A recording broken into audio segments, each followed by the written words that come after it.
Salut à toi. Alors aujourd'hui, c'est un épisode pour te parler de comment le cycle menstruel a été un chemin d'éveil et d'initiation pour moi. Donc ça va être un podcast assez centré sur mon parcours et mon lien avec le cycle féminin et comment moi ça a été vraiment une porte d'entrée. Enfin c'est toujours parce qu'en fait pour moi le cycle féminin c'est la vie, c'est-à-dire ce que chaque femme vit dans son corps, ce mouvement permanent, cette moi je le vis comme une ondulation, tu vois, de ces des mouvements énergétiques, des mouvements vibratoires, des mouvements émotionnels, eh bien, c'est juste vachement plus flagrant quand tu es une femme et quand tu as un cycle. Et pour moi, c'est vraiment une porte de connaissance de soi. Alors, déjà, moi, comment ça a commencé? Je te fais un peu le parcours. Moi, déjà, grosso modo, j'avais une vision de la femme dans la société. Je ne voulais absolument pas être une femme. Je voyais vraiment quelque chose je sais même pas trop d'où je percevais, mais alors vraiment, j'avais une image de la femme où c'était superficiel, où c'était ou vulnérable, ou désirable, enfin désirable dans le mauvais sens du terme désirable, mais extrêmement sexualisé dans la société. Et donc du coup, moi, j'avais juste pas du tout envie de faire ça. Moi, je voulais jouer au foot avec les garçons. C'était vraiment mon truc, quoi. Surtout pas être avec les filles, donc surtout pas faire des activités de filles, alors jamais porter de rose, ça jamais de la vie, vraiment. Vraiment, j'étais en exécration de la représentation de la femme. Ce qui fait que j'ai eu mes règles à 18 ans, tu vois, juste comment le corps il est intelligent. J'ai vraiment eu, ah oui, je voyais aussi à l'école, euh, tout ce que ça générait au niveau corporel quand les femmes rentraient dans leur puberté, quand les jeunes filles, parce qu'à l'époque c'était jeunes filles, tout ce tabou sur les règles, tout comment elles se faisaient humilier quand il y avait une tâche. Bref, je me suis dit, mais moi, jamais de la vie. Du coup, mon corps, il a fait quoi? Il a fait, oh, elle n'est pas prête, la cocotte. On va attendre un peu. Et moi, je me souviens très bien, je m'étais dit, euh, en fait, plus tard ça arrive, mieux ce sera parce que de toute façon, ça va être que des emmerdes. Donc, surtout, si je gagne quelques années, tant mieux. Donc, voilà pour te dire le poids dans lequel je suis arrivée dans ma cyclicité, quoi. C'était vraiment chargé, on va dire. Et puis, j'ai fini par les avoir quand même à 18 ans. Du coup, ça a quand même nourri une espèce de bon, j'avais déjà une petite blessure qui traînait sur le fait que j'étais différente, mais on va dire là, ça n'a pas favorisé vraiment ma sensation de pouvoir être moi, parce que même, voilà, en tant que femme, vu que j'étais soi-disant dans ce corps-là, je vous parle à partir d'une perspective de jeune fille adolescente un peu perdue, hein. C'était compliqué, quoi. Et puis, ce qui s'est passé, c'est que j'ai quand même fini par avoir ma puberté à 18 ans. Et oui, oui, c'est ça. Enfin, ce qui a signé l'entrée dans la puberté, on va dire, c'était l'arrivée de mes règles, parce que j'avais un corps qui n'avait pas énormément changé. En tous les cas, par rapport à d'autres femmes, moi, j'ai une poitrine qui est toute petite, qui est aussi très pratique, parce qu'à l'époque, je faisais beaucoup de sport. Enfin, voilà, moi, j'étais une petite tu vois, comme ça, quoi. Et donc, du coup, c'était pratique pour moi. Donc du coup, ce qui a marqué l'entrée dans le fait d'être une femme cyclique, ça a vraiment été l'arrivée des règles. Et puis du coup, je ne sais pas pourquoi à cette époque, je ne sais pas trop si c'était corrélé tant que ça à... Oui, ça a dû être quand même corrélé à l'arrivée des règles, mais en tous les cas, de l'acné en fait.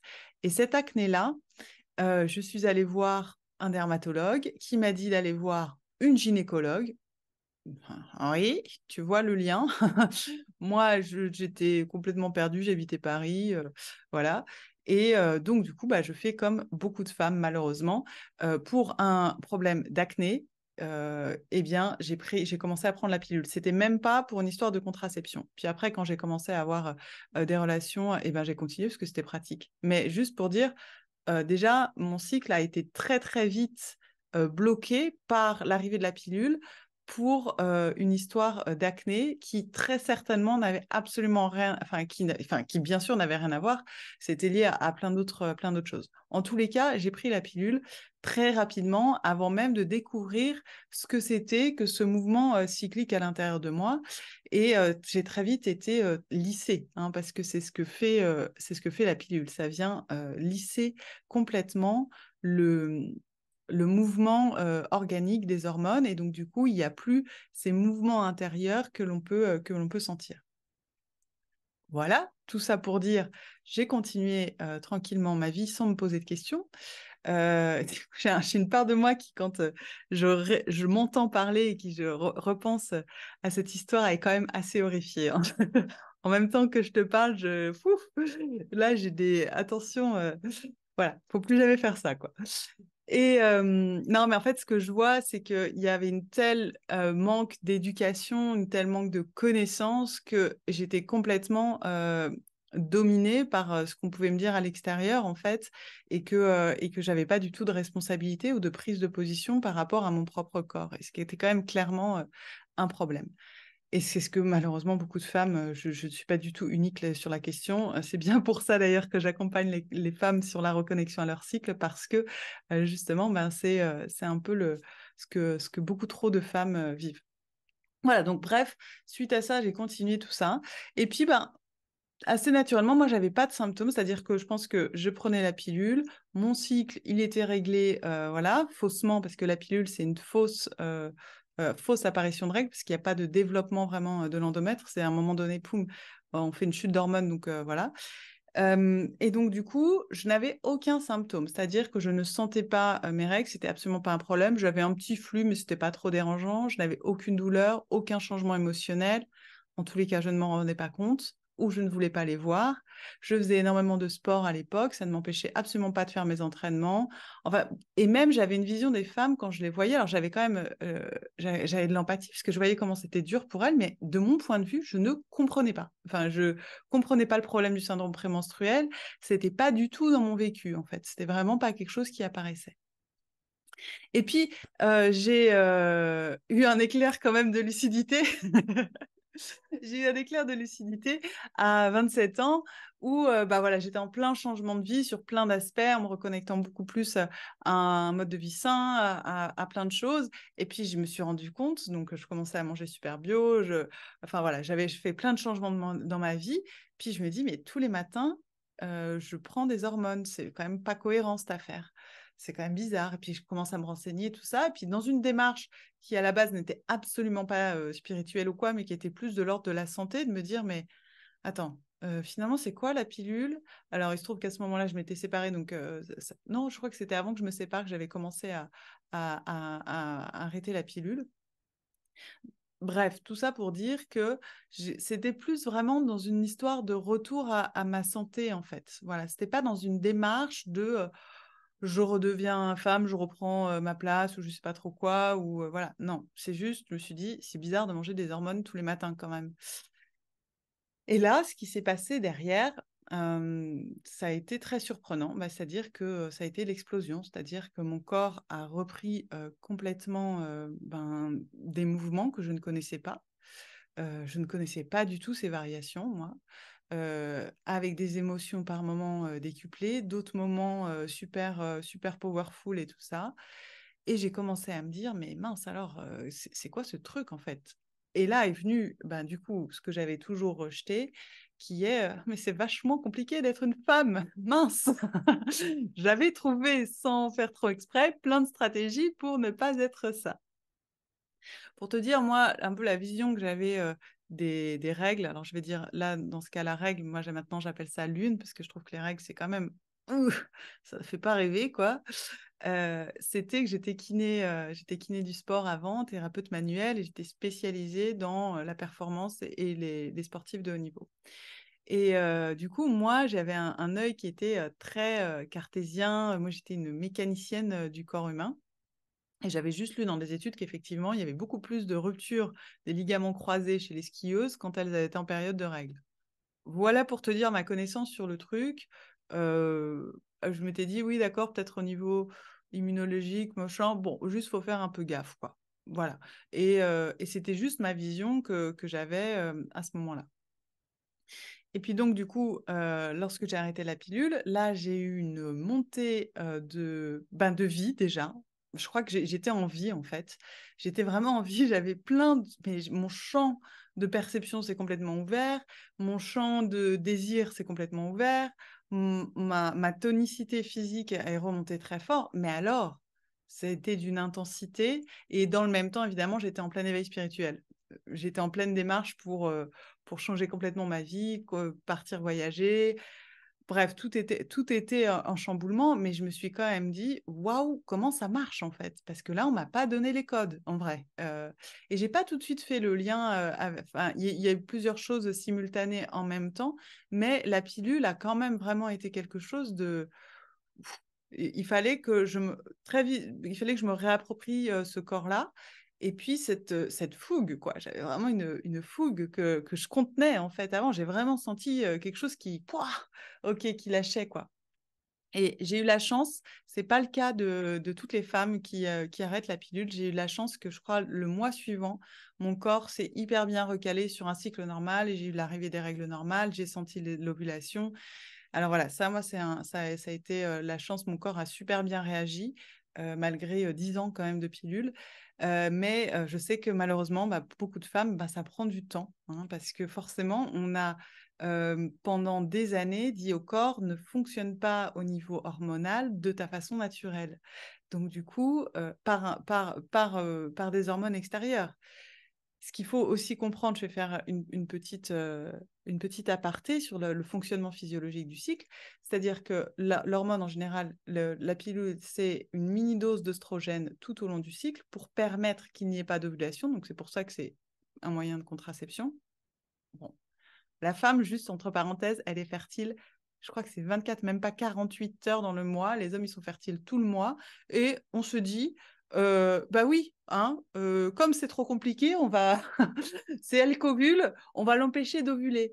Mais juste, ce qu'il faut comprendre, c'est que c'est pas juste une histoire d'ovulation et tout ça, c'est que dans notre cycle, il y a des variations d'hormones, LH, FSH, œstrogène, progestérone, énormément d'hormones qui rentrent en ligne de compte, qui vont permettre qu'il y ait un cycle, qu'il y ait une ovulation, qu'il y ait des règles, et qui ont une influence sur tout notre système, sur je ne sais plus combien il y a de récepteurs. Pourtant, j'ai fait une vidéo dans ma formation qui s'appelle Femme cyclique, déploie ton potentiel, justement sur la physiologie. Alors, sur le nombre de récepteurs qu'il y a dans le corps, c'est énorme.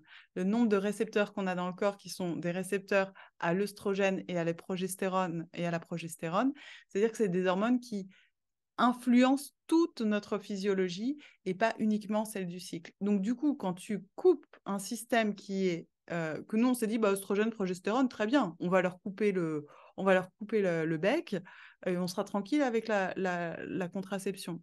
Bah ouais, mais enfin juste, c'est des hormones. C'est considéré que il y a la femme qui fonctionne et puis il y a la femme qu'il faut empêcher d'avoir des enfants.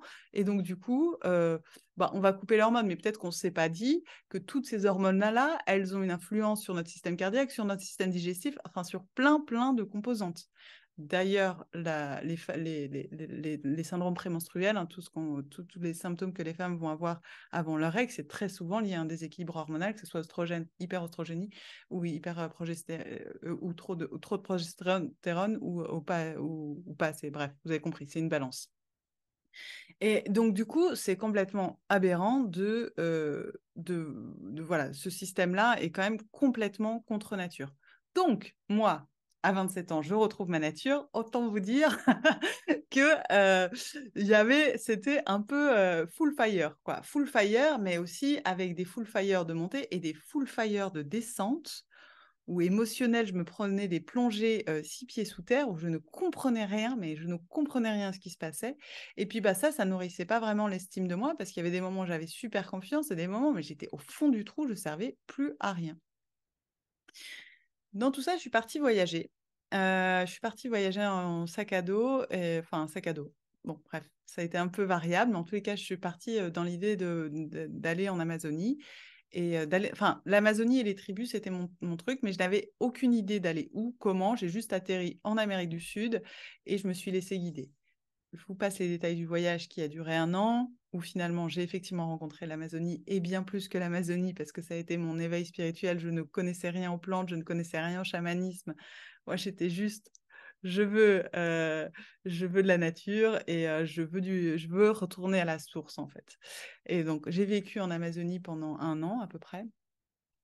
Et j'ai voyagé aussi en vélo, bref, ça a été un long parcours. En tous les cas, tout ça pour dire que pendant cette période-là, je vivais dans la jungle. Et en vivant dans la jungle, je vivais en dehors de toute autre source lumineuse que celle de la Lune. C'est-à-dire que où j'étais en voyage en vélo, donc on n'avait pas d'électricité, on vivait au rythme du soleil, quoi. Ou bien je vivais dans des cabanes ou dans des tentes dans l'Amazonie. Donc là, c'est pareil au niveau électricité. Bon, voilà. Il y avait pas tout ça pour dire, il n'y avait pas d'autres sources lumineuses. Bref, dans mon grand chemin de reconnexion à moi et à plus grand, je ferai peut-être un autre podcast sur la question, eh bien, j'ai reçu énormément d'initiations de femmes pour comprendre ce que c'était, en fait, que ce cycle, que ce lien à la nature, que moi, je me sentais toujours comme une plante. Moi, je me sentais en imbibition avec la nature. C'est la nature, elle et moi, c'était fusionnel, sensuel. Et du coup, finalement, ça a été ma porte d'entrée pour comprendre, en fait, ce qui se passait dans mon corps et ce que je rejetais tant en tant qu'humaine femme, comme elles m'ont apporté une vision de relation avec la Terre, de relation avec les plantes, de relation avec la Lune, dans mon langage à moi, de l'époque, c'est ce qui m'a vraiment permis de faire péter les grosses résistances de être une femme, c'est compliqué, être une femme, c'est si je suis une femme, je vais être vulnérable et je vais être faible. Bref, tout plein de schémas qui étaient quand même bien, bien ancrés à l'intérieur de moi. Et j'ai pu, grâce à de merveilleuses femmes et aussi grâce à des hommes qui m'ont appris à faire des huiles. Je me souviens dans cette petite tribu, c'était, alors je me souviens plus le nom c'était une forme d'amande, c'était pas une amande, c'était pas une noix de macadamia et tout ça, mais je me souviens à l'époque, on passait des heures à couper en fait au caillou chacune de ces côtes, de récupérer cette forme d'amande, je me souviens plus exactement. Et puis, je me souviens très bien, j'étais dans cette cuisine. Alors vraiment, là, il faut imaginer que ouais, c'était rustique, quoi. Tu vois, c'était vraiment très rustique. Donc, elle m'apprend comment on fait pour faire cette huile qui est très bonne pour la peau, très bonne pour les cheveux. Moi, j'avais envie d'être comme les indigènes, d'avoir des cheveux qui descendent jusque dans le bas des reins. C'était mon truc. Elle m'a dit, cette huile, c'est pour toi. Donc, je fais génial, je vais apprendre à faire cette huile qui va me permettre d'avoir les cheveux longs comme les indigènes. Ma Pocahontas intérieure pouvait se révéler et tout. Bon, ça prenait une semaine de pouvoir arriver à faire l'huile, hein. Je comprends pourquoi l'huile, ça coûte cher parce que c'est une succession de petites tâches. Voilà. Et puis, on a fini de préparer toutes les noix et tout. Elle me dit, bah, il faut les faire bouillir et après, on récolte l'eau. Mais par contre, on ne peut pas le faire maintenant. Et je lui fais, ah bon, pourquoi? Moi, j'étais quand même, je me définirais à l'époque un peu universo-sceptique, c'est-à-dire l'univers et moi, c'était pas très très simple. Tout ce qui était un peu ésotérique, c'était quand même vraiment compliqué. Mais par contre, j'avais un profond respect et attachement aux modes de vie ancestraux, à l'humain et à la nature. Et donc, du coup, bah, comme j'ai fini par vivre dans la jungle, donc je pensais que je finissais par penser comme eux. Elle m'a dit, ben non, on ne peut pas le faire parce qu'il faut le faire pendant la pleine lune, sinon elle ne donnera pas d'huile. Moi, j'étais un peu scientifique à l'époque, tu vois. Enfin, j'étais complètement scientifique même. Je me suis dit, mais attends, comment on fait de l'huile? C'est juste... Enfin, alors, je ne saurais même pas l'expliquer, mais c'est juste, tu ramollis le... Enfin bon, c'est une histoire de phase, et puis ben, l'eau, l'huile, ça ne se mélange pas, je récupère l'huile. Bon, je veux dire, c'était technique, je veux dire, il n'y a pas... Mais elle m'a dit, non, non, hors de question et tout, on ne le fait pas avant la pleine lune. Donc, on attend la pleine lune. Évidemment, on n'avait plus de cuisine à ce moment-là. On est obligé de le faire au feu de bois, à telle heure, blablabla. Moi, je me laisse porter. Je trouvais ça vraiment... Ça me changeait, en fait. J'y croyais pas. J'y croyais pas, ces histoires de lune, mais ça me changeait. Ça me changeait d'idées, ça me changeait... Voilà, j'avais envie de découvrir de nouvelles choses, donc voilà. Et puis bon, ça m'a fini par profondément changer parce que c'est pas que j'y ai cru, c'est que j'ai expérimenté avec eux. Puis du coup, pendant la nuit, on commence à, voilà, ça prend des heures pour faire ce processus. Il faut tourner, tourner, faire attention au bois, tout ça, machin. Chanter, parce que je ne chantais pas du tout à l'époque. Tac, tac, tac. Et puis, à un moment donné, je lui dis, ah bah, je vais chercher du bois. Je vais chercher du bois, il manque du bois et tout. Elle fait, ah non, non, non, non, non, tu vas pas chercher du bois parce que les esprits sont jaloux. Alors moi, j'étais là. Attends, l'huile, si je la laisse 1 minute là, l'esprit de l'huile ne va pas... Alors du coup, va être jaloux parce que je ne suis plus là, c'est ça? Et alors, j'ai rien compris, j'ai trouvé ça, mais j'étais un peu stupéfaite de cette façon de penser, en fait. Et en fait, c'est ça qu'elle voulait dire, c'est qu'en fait, le fruit a un esprit et qui va donner le plus de son potentiel, plus je lui donne de l'attention et plus je suis là, et qu'on est quand même au milieu de la jungle. Et donc, du coup, il y a aussi beaucoup d'autres... voilà, bon, que tu crois ou que tu crois pas à ça, en tous les cas, ça, voilà, ça faisait partie ça faisait partie du protocole. Mais juste, moi, ce que je veux te partager, c'est à quel point j'étais loin, mais très, très loin de comprendre ce qui se passait. Alors maintenant, si tu me suis et que tu me connais, tu sais que voilà, cet univers-là fait partie de moi et maintenant, j'ai développé cette connexion à l'esprit des plantes. Mais à l'époque, j'étais là, ok, alors déjà la lune, c'était pas facile. Mais alors là, tu me parles que si je lui tourne le dos ou s'il y a quelqu'un qui passe ou qu'il y a un autre esprit qui passe, on va rater notre huile. Là, ça devenait quand même, là, ça devenait épique pour moi à l'époque. Bref, tout ça pour dire que de mille et une façons, en vivant dans la nature et en rencontrant d'autres femmes et aussi d'autres hommes, eh bien, j'ai pu être initiée de plein de façons différentes à ce retour à cette cyclicité-là.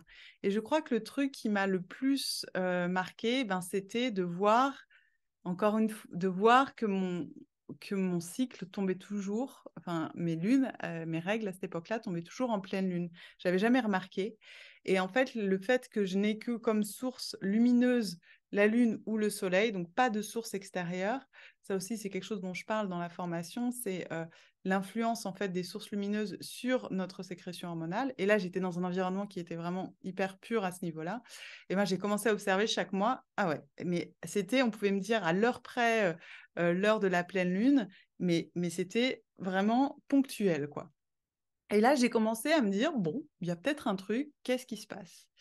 Qu'est-ce qui se passe? Et j'étais encore fémino-sceptique, tu vois. Non, mais arrêtez avec vos trucs bizarres, là, tout ça. Mais force est de constater que, eh bien, il y avait quand même quelque chose qui se passait et que c'était hyper cohérent. Puis le deuxième truc qui a commencé à m'alerter, eh bien, c'est que à un moment donné, ouais, j'étais tombée amoureuse d'un indigène et puis on avait un lieu à ce moment-là et on recevait quelques volontaires de temps en temps. Et donc, ouais, puis il venait passer 1 semaine de temps en temps. Et du coup, quand il y avait des groupes qui venaient, et notamment les femmes, c'était hallucinant, mais ça a été vraiment constant sur plusieurs mois. Elles arrivaient, elles devaient avoir leurs règles, on va dire 15 jours, 3 semaines après, et systématiquement, bam, elles se recalaient sur mon cycle. Et ça a été quelque chose qui a été récurrent de voir des femmes qui disaient, mais qu'est-ce qui m'arrive, machin et tout. Et c'était à chaque fois, elles avaient leurs règles quand j'avais moi mes règles. Alors, il n'y a pas d'explication plus que ça, c'est juste que moi, ça m'a ouvert au fait de me dire, il y a quand même un truc mystérieux. Euh, j'ai quand même une succession d'expériences qui me montrent qu'il y a quelque chose qui se passe que je ne comprends pas, mais qui est quand même bien là, réel. Et là a commencé mon investigation, déjà de moi-même, et de voir qu'en fait, j'ai commencé à accepter cette idée-là. J'ai commencé à accepter l'idée qu'il y avait quelque chose qui se passait dans mon corps, qui se passait en lien avec différents éléments, avec différentes interactions, et que je me suis dit, bah, humblement, je vais être l'élève, quoi. Je vais être l'élève de ce qui se passe et je vais vraiment rentrer en observation et accepter ce que je ne comprends pas. Et donc là, ça a été 10 ans de chemin, ça a été 10 ans ben, d'exploration, de voir que mon cycle eh bien, m'amène des états d'être, m'amène des états d'âme. Et au fur et à mesure, ben, je suis beaucoup plus rentrée dans la médecine des lunes qui, pour moi, euh, est le plus grande ouverture de mon champ vibratoire et là où j'ai développé ben, le plus de connexion, on va dire, parce que ben, en fait, au début, je ne comprenais pas ce qui se passait. J'avais pas spécialement de douleur. Je commençais à avoir un peu des douleurs quand même, mais j'étais comme tu vois, un bibendum comme ça. Je sentais tout, je machin. Et puis, j'ai commencé à me dire, mais waouh, c'est pas possible de vivre comme ça, quoi. Enfin, et le seul endroit où j'étais bien quand j'avais mes lunes, c'était dans la nature où là, pouah, là, je parlais à l'arbre, poum, poum, poum. J'étais une vraie. une vraie magicienne. Et là, ça marchait super bien. Par contre, quand je revenais sur un plan complètement normal, là, et surtout quand j'avais des interactions avec des gens, ça ne marchait plus. Et là, une vieille femme encore m'a initiée pendant un temps et m'a vraiment expliqué que ben, eux, dans leur tribu, pendant que les femmes ont leur lune, elles se retirent de la tribu pour justement aller cultiver leur intériorité, leur état d'être, leur lien avec le monde spirituel. Et ensuite, riche de ça, eh bien, elles retournaient dans la tribu. Et moi, c'est ce que j'ai fait. Bon, à l'époque, je vivais en van, je voyageais partout. Mais en tous les cas, pendant 4 jours, j'ai une période un peu extrémiste. Pendant 4-5 jours, j'étais dans ma grotte, je ne voyais personne et je développais ce lien beaucoup plus intime avec la nature, avec moi-même. Et là, j'ai commencé à voir cette magie du tissage qu'il pouvait y avoir sur les différents plans vibratoires. Et ça a été mon terrain d'exploration maintenant depuis 10 ans.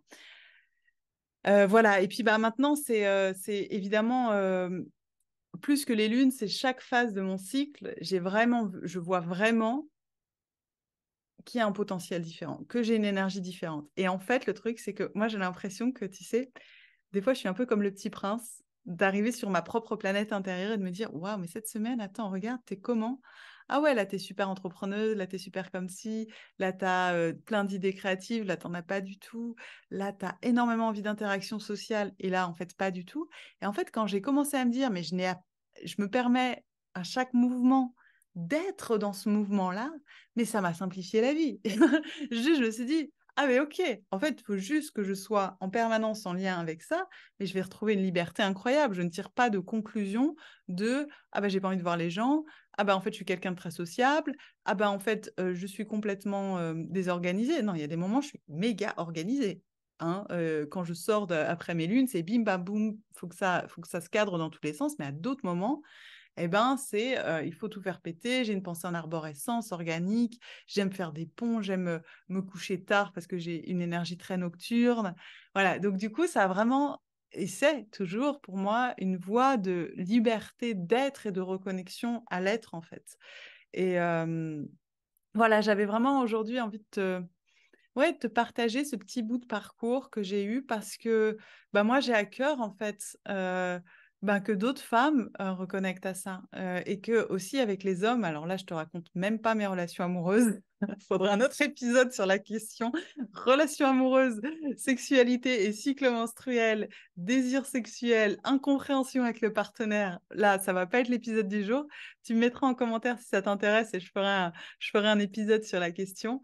Mais oui, bah, évidemment, l'énergie sexuelle est ultra variable et c'est une richesse incroyable et ça demande justement une vraie connaissance de sa propre nature pour pouvoir la partager avec son partenaire, sinon il comprend que dalle. Sinon le mec il fait waouh, c'est qui cette barjo? Alors que en fait justement, en fait c'est ça pour moi tout l'intérêt de vraiment reconnecter à sa nature, à son cycle féminin, à par moments sa nature sauvage, à par moments sa nature très empathique, à par moments sa nature très créative, à d'autres moments super organisée, tu vois, bim bam, des choses doivent être en place et tout ça. Eh bien, c'est que une fois qu'on a reconnecté ça en soi, on peut l'exprimer à l'extérieur, on peut le communiquer à l'extérieur. Tu vois, moi, mes patients, donc je donne des soins. Et puis, bah, mes clients, j'ai des clients en ligne où les stages et les formations que j'organise sont complètement calés en fonction de mon cycle. Je ne peux rien donner quand je suis en période de lune où je suis connectée à plein de plans en même temps et je suis en plein travail intérieur aussi. Je ne suis pas du tout à disposition pour aller transmettre quelque chose. Donc, voilà, moi maintenant, ça fait vraiment partie intégrante de ma vie. Et ouais, j'aime que voilà, on puisse en parler et puis qu'on puisse aussi défaire tous ces tabous, tu vois. Je ferai peut-être une vidéo, pareil, tu mettras en commentaire si ça t'intéresse que je fasse une vidéo sur le tabou du sang et quelle est la signification du sang des lunes. Qu'est-ce que c'est en fait que ce sang? Voilà, tu me mettras en commentaire et puis je verrai si j'en fais une sur la question. Voilà, j'étais ravie d'être avec toi aujourd'hui. N'hésite pas à liker, à partager si tu penses que ce message pourrait servir à d'autres personnes et je te dis à tout bientôt.